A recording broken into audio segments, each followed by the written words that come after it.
Welcome to Dale's Dominion podcast, where we discuss Virginia real estate and beyond. Here's your host, Dale Shoup. Welcome to Dale's Dominion, Virginia real estate and beyond, where we dive deep into the world of real estate and title insurance. And if we have time, we might talk about money and motivation, cars and coffee, or maybe even burgers and bourbon. I'm your host, Dale Shoup. My guest today is Kemper Funkhouser. He's the supervising broker and COO of Funkhouser Real Estate Group, a commercial and residential realtor. He's served in our local, state, and national associations of realtors in several capacities over many years. Welcome to the show. Thanks, Dale. Appreciate the invitation. It's nice being on with you, and congratulations on your podcast. Thanks so much. I appreciate that. So your journey in real estate spans over 2 decades and have an impressive list of accolades and accomplishments. I'm guessing, though, you were initially drawn in by your dad. So what was it like in the beginning, and how has your passion for it changed over the years? Yeah, I always have to laugh at the question, how long have you been in real estate? And it's really a reflection of my age than anything else. I grew up in the business. My father started in the business in 1972 and started our company in 1975. So I truly did grow up in the business, worked in various capacities. In fact, my first role in our business officially was the janitor during the time I was in high school.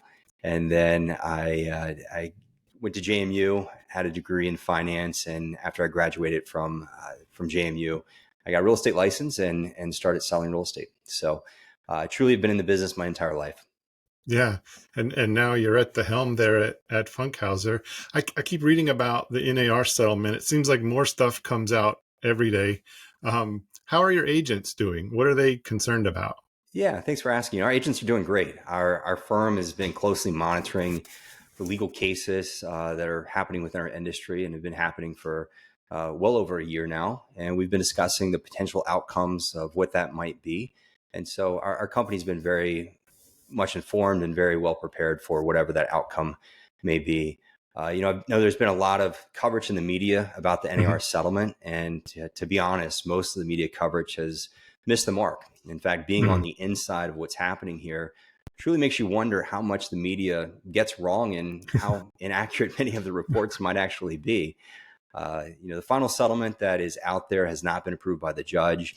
We do expect that final approval sometime this fall. There are some changes that will be happening within our industry, and we certainly are well prepared for that. Since you brought it up, I'll just take a few minutes to talk a little bit about the NAR settlement, what that may mean for our industry and for consumers as well. And the settlement really boils down to 2 points in particular. The first one is a point that's really going to have little impact on us as practitioners in Virginia as real estate licensees. The settlement requires a written brokerage agreement between a buyer and an agent prior to touring a property. Unlike most states across the nation, Virginia has been well prepared for this. In fact, Virginia has had buyer agency in place since 1995. It's had a requirement for buyer representation agreements since 2012. So that doesn't really change how we do our business. Our agents are very highly trained in representation of buyers, and will continue to operate as we have over the past really 12 plus years. I would say that consumers truly should not try to access a property without getting a written representation agreement or touring agreement with a real estate licensee. If they are, that means that licensee doesn't understand the law and is an indication of maybe how they truly don't understand the issues that are impacting our industry now. So that's the first aspect of the settlement. The second aspect I'll mention comes down to whether or not buyers and sellers and how they're working with agents and how the compensation is being transferred. So let me talk about the compensation aspect of this for just a minute.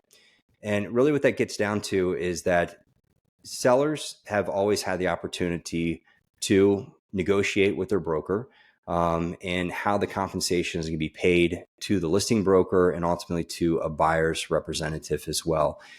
The settlement doesn't change that, but what it does is prohibits the communication of that offer of compensation from happening within the multiple listing service. And so the National Association of Realtors, through the MLS rules and regulations, has created really an efficient market that has been in place for a long time. The settlement agreement is going to take away that opportunity to communicate that offer of compensation to cooperating broker from happening through the MLS. And it's going to have to happen outside of the MLS. So that is a conversation that sellers will need to have with their listing agents and decide how that compensation is going to be communicated, if any. Okay. Well, yeah, thanks. That's good info. And how fortunate you and your agents are that you're so involved on the national level that you kind of have your ear to the ground. Um, any other things you see changing in the future of real estate at the national level? I think there's always going to be some discussion about business practices. I think that now that the legal cases have been happening, I think that will stay on the radar, and how we have to be careful in how we conduct our business to make sure we're doing it in a way that is in the best interest of clients, is certainly within the laws and the regulations that we have to deal with as licensees. What we should expect, though, when we look at the real estate market as a whole moving forward, has more to do with the economy than I think it does with any legal aspect. We're in a time right now of extremely low inventory and relatively higher interest rates compared to what we have recently experienced. And so the overall economy is going to drive what's going to happen to the real estate market nationally. And that's something that we're going to have to pay close attention to and really help guide buyers and sellers through the process in a changing economic environment. Okay. So, and you're also deeply ingrained here in the Shenandoah Valley. You have a kind of a unique perspective on our local housing market. How would you describe the current state of affairs? Any trends you foresee in the market in the coming months? Yeah, let me go back to inventory for a minute, Sure. because I think that is really going to be the driving factor for not just our local market, but the market across the nation as a whole.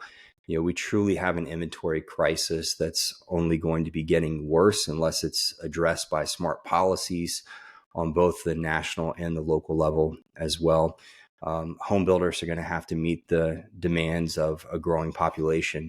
And that also comes down to the federal and local policymakers and understanding the housing crisis that we're in and helping to set policies that are going to create appropriate amounts of growth. And I say appropriate because it needs to be smart growth, but it needs to be in a way that's going to meet the demands of a growing population.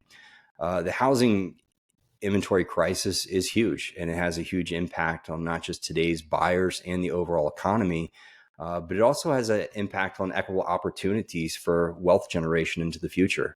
And so again, local and federal policymakers are going to have to get this right. This is all about economics 101. A growing population is going to create the need for more housing, increased demand.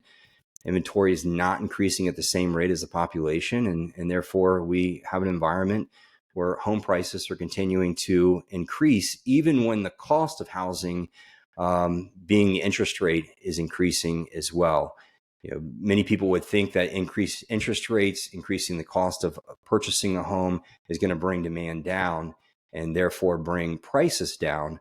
But that, in fact, just hasn't happened because supply has been so low. And so that is the driving force in our industry right now, and something that is going to have to be addressed sooner than later. Yeah. Last week we had Eric from the Realtors Association on, and he talked about his time on Capitol Hill, working with lawmakers, trying to make some changes to address those concerns. Did you get a chance to go as well? So I was in DC that week. I did not get a chance to go to Capitol Hill. Okay. That was part of one of the 2 annual conferences that the National Association of Realtors does. My role during that conference was a little bit different and didn't make my way to Capitol Hill. Bringing it back here to the local scene and Funkhouser Real Estate Group, how have you all adapted to meet the changing needs of clients over the years? Yeah, I'll tell you one of the big things that we have done as a company over the past nearly 50 years of being in business has been heavily involved in the industry as a whole, whether that's the realtor organization or other aspects of the industry. That is something that my father has set the standard on from the beginning, and something that we continue in the second generation of our business. We find that to be extremely valuable to be able to get out and spend time with other thought leaders across the nation to see how business is being done in different markets, and ultimately bring best practices back to our market and into our business to benefit our clients. So that's something we've done over the past 50 years, is something we'll continue to do over hopefully the next 50 years. Yeah. And it's just a huge opportunity to really see how business is done elsewhere and bring back best practices. Yeah, and one thing you guys have done is you've launched a new app, right? And that's been pretty exciting. I downloaded it and I've been trying it out. Seems pretty great. What inspired the development of the app, and how do you envision it changing the process? Yeah, Dale, I'll tell you, buying and selling real estate is likely the largest financial transaction in anyone's life. And ultimately, that should be a really good experience in doing so. For buyers, it starts with the home search process and connecting with local experts who can guide them through that process. Good technology enhances this process. Our new app creates a great experience for buyers to have the entire MLS at their fingertips and to be notified as soon as new properties within their search criteria comes available on the market. As we look at today's home buying environment, a buyer must truly be prepared to act quickly when the right home comes on the market. We're still seeing multiple offer situations. So it's ideal for a buyer to download our app, connect with one of our agents, and to discuss the buying process before the right home hits on the market, and to be prepared. And then ultimately, this app will help buyers go through the process and be more efficient and help them get the home that they ultimately desire. Of all the features in the app, I really like the map-based search where you just Yes. draw a circle with your finger, and that's the area you want to search in. That seems really useful. Any other features you want to highlight? Yeah, the map search is obviously a fun tool that's there. Being able to filter your search criteria to exactly what you're looking for, not just the location, but bedrooms, bathrooms, size of home, et cetera, is very important. But truly, what is nice about this app is the ability to get the push notifications out to your phone to say, hey, this property just hit the market within your criteria. Truth be told, a lot of the features within the app aren't any different than what you would experience on our website, on your browser. The difference is that it is a more intimate searching experience, with it being an app residing on your phone as opposed to visiting a property search website. Yeah. It's a fantastic tool. So as COO and supervising broker at Funkhouser Real Estate Group, you oversee a wide range of operational functions. Can you share some insights to your approach on leadership and how you foster a thriving environment within your company? Yeah, certainly. I think that as we look at leadership in the real estate industry right now, it is a challenging time to be leading an organization within this industry, as we're facing perhaps more changes than what we have seen in the past. Yeah. Our industry typically goes through some major change every 10 to 15 years. And so we've done that many times as a company that's been around for 50 years. What makes this one a little bit different is that we are seeing both legal challenges as well as new technologies being introduced into our industry. Artificial intelligence is going to play an impact in our industry, as it will every industry, and we are prepared for that. We're excited about it. I think it's going to create some new opportunities for engagement, interaction between clients and their agent. But of course, as we mentioned with the legal aspect as well, there will be some changes in how we do the business, and that's fine. We're prepared for that. In fact, we're excited about the opportunities that that's going to bring as well. So when we talk about leadership in today's industry now, I think it's about having an understanding of the complexities of what's happening and being able to boil that down into a language that we can clearly communicate with the members of our firm and also clearly communicate with our clients as well. I think at times of great challenges, I think it creates great opportunities. And if you're leading in the right way to be able to understand and communicate what's going to happen, then you're going to create stability. You're going to be able to communicate the opportunities that exist. And I think ultimately it gives people a sense of peace, a sense of trust, and a sense of appreciation and leadership that you're providing. Yeah. And your dedication to upholding high ethical standards within the real estate community, it's evident in your involvement in committees and your leadership roles. How do you approach ethical dilemmas in your day-to-day?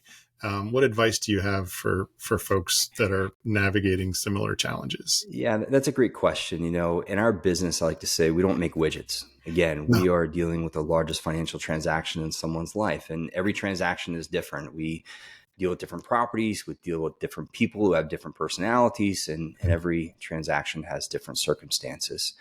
With that, there tends to be situations that fall in a gray area, and that can cause disputes between consumers and sometimes between real estate agents as well. While we apply the law and the regulations, that's very much black and white. Ethical dilemmas are the gray area that we have to deal with. My approach to address the dilemmas that are ethical dilemmas is doing what's best to find a win-win situation and solution for everyone involved. We hope everyone that is in that situation wants to address that and resolve that in a way that brings forth a reasonable attitude and also a willingness to find that win-win solution. When that does happen, we can find an agreeable solution pretty quickly. But unfortunately, sometimes when that doesn't happen, then as a decision maker in that process, you have to make the best decision and what you think is the most fair to the individuals involved.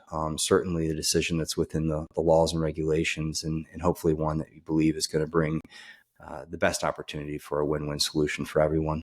Yeah. So looking ahead, what are your goals and aspirations for the future of Funkhouser Real Estate Group? And how do you plan to continue making a positive impact on the industry? Yeah, thanks for that question. We've been very much focused on the ultimate service that we provide to our clients. And that starts with the service that we provide as a company to our associates and making sure that our associates are receiving incredible service from our company, that they have the best access to the best tools and technology and education and overall resources. And so that's something that we're continuously focused on and striving to provide to our associates every day. So again, they can go out and provide the best service to our clients. As we've talked about, we're very much involved and engaged at the industry level, at the local, state, and national levels. We'll continue to do that into the future to make sure that our associates have access to the best information so that they can advise their clients with the most expertise in the market. Excellent. So I'm just going to take a moment and acknowledge Kemper for some of your accomplishments. You've got an MBA from James Madison, go Dukes, right? Also now an adjunct professor of real estate, certified instructor for the Realtor Ethics, 2008 graduate of the National Association of Realtors Leadership Academy, 2009 Realtor of the Year and past president of our local association. 2011 started serving on the Virginia Realtors Board. 2013 chair of the Professional Standards Committee on the National Association of Realtors. 2014 recipient of the Virginia Realtors Code of Ethics Award. 2020 president of the Virginia Realtors Board of Directors, 2021 Realtor of the Year in the Commonwealth of Virginia, and you're currently serving on the National Association Board of Directors and been involved in several committees. That's quite a resume. Well, I think you've just bored everybody to death, Dale. Oh, come on. And here in the Valley, the Funkhouser name is nearly as synonymous with philanthropy as it is with real estate. Willing to share any of the special projects you all are working on these days? Yeah, so let me just say that I certainly don't want to call out any one organization over another one. We serve many communities throughout the Shenandoah Valley. Our agents and our firm are involved in literally hundreds of nonprofit organizations that play vital roles within those communities. So there is an important story behind each of those organizations. And as I said, I don't want to single out any particular one, but I will say that within those organizations, we strongly encourage our associates to be involved, not just from a financial contribution standpoint, but to volunteer time, to take leadership roles, because those communities through our organizations are really the backbone of the communities and ultimately are raising the tide and strengthening our communities throughout the Valley. So that's just something that has been at the core of what we've done over the past 50 years and we'll continue to do and find the right fit for where we get involved in, again, whether it's financial contributions or providing leadership or volunteer time. Yeah, that's truly excellent. So, with your experience as an adjunct professor at JMU, you kind of have a unique perspective on educating the next generation of real estate professionals. What advice do you have for aspiring individuals looking to succeed in real estate? Yeah, well, let me talk for just a minute about my time at JMU. It's been a wonderful experience over the past 13 years and being in the classroom, usually one night a week with senior finance majors in the College of Business. Always impressed with how smart these kids are. They Yeah, could put together spreadsheets much better than anything we could do. And it's just a different world that they're growing up in and living in. I will tell you that these are finance majors. And so they hmm, think they're going to be talking about real estate finance. And of course, that's a big part of what we do. But the real estate industry is such a broad industry and the skill set that it takes to be successful. And so they are surprised to hear that they're going to be learning about law, they're going to be learning about economics, they'll be learning about marketing, communications, and many other topics as well. So, what does it take to be successful in this industry? I'd say first and foremost, it's an understanding that this is not a career that you get into just to make an easy dollar. It does not come easy. There is a huge misconception out there that being a real estate agent or a real estate broker is easy. It's not. It's very complicated. It's very difficult to build a career that's going to last long in the ups and downs of the market. But let me say what my advice would be for anyone aspiring to build a career within the real estate industry. There's three things that I think that are important. Number one is you've got to get a deep understanding of how to do the business. And then once you have that, realize that there's always more to learn and that you don't know everything and you'll never know everything because it is a complicated business and there's always more to learn. Number two, success does not happen overnight.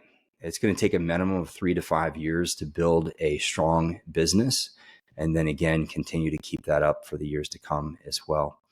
And then finally, number three, it's a reputation business. Abiding by the laws and the regulations and the code of ethics is ultimately very important. However, you've got to be able to deliver great service to clients. There's an old saying that we use that people use who they like, they know, and they trust. yeah, And so you've got to communicate in a way that people like you and they want to work with you. They, of course, need to know you, and that's part of the marketing. But ultimately, what it comes down to is trust. And the trust is built on the reputation of knowing what you're doing and providing an incredible level of service to clients time in and time out for years into the future. excellent. So, with your experience and insights, what advice do you have for folks that are shopping for their house or their first investment in real estate? Yeah, so I think first and foremost, it's getting connected with local experts. I think it's very important to truly research the real estate professionals that you're working with to make sure that they have some experience, to make sure that they are involved in the industry, that they have the latest education and they know exactly what they need to be doing, but how they need to be advising you as well. So that's first and foremost. Secondly, is having a conversation with them and making sure that they have an understanding of what your goals are, what your situation is, building some trust there with them, because that relationship is going to be the key to being successful in either buying your first home, buying an investment property, or selling the property that you have. So building that strong relationship is extremely important. Also relying on them for other local resources as well, such as your firm, Yeah. and making sure that they're working with the best in the industry to put that team together to make it a successful transaction. It's not just about the buyer, the seller. It's not just about their agent, but it's about the team that's involved, which includes the title company and includes the lender as well. All of those play an important role. Yeah. Yeah. Well, thanks. That's good stuff. And I really appreciate your time. So I always ask folks some of their local favorites here in town. So best place to grab a beer, or who's got the best burger in town? Yeah, deal. So I don't want to cop out on you in this one, but I will say that we've got a number of clients that own great restaurants in the community and bars and breweries and all of that. So I'm not going to single one out, but I will say that we certainly are fortunate to live in an area that has a lot of wonderful amenities, a lot of great local establishments, whether it's Sure. restaurants, breweries, and vineyards. So I enjoy many of those. Yeah. And I encourage anybody that is new to the area to get out and experience a lot of the local offerings that we have. Okay. Fair enough. All right. Well, man, I really appreciate this and appreciate your time and expertise today. Any parting words for our folks before we sign off? Yeah, I would just say that the biggest takeaway from today is establish a relationship with local experts Yep. and build trust and gain that lifelong relationship. Again, real estate is the transaction that's going to be the largest financial transaction in your life. And so make sure you surround yourself with well-qualified professionals, and they will make your life much easier and make it a successful transaction for you. All right. Solid advice from Kemper Funkhouser. Thanks. Thanks, Dale. Take care. Okay.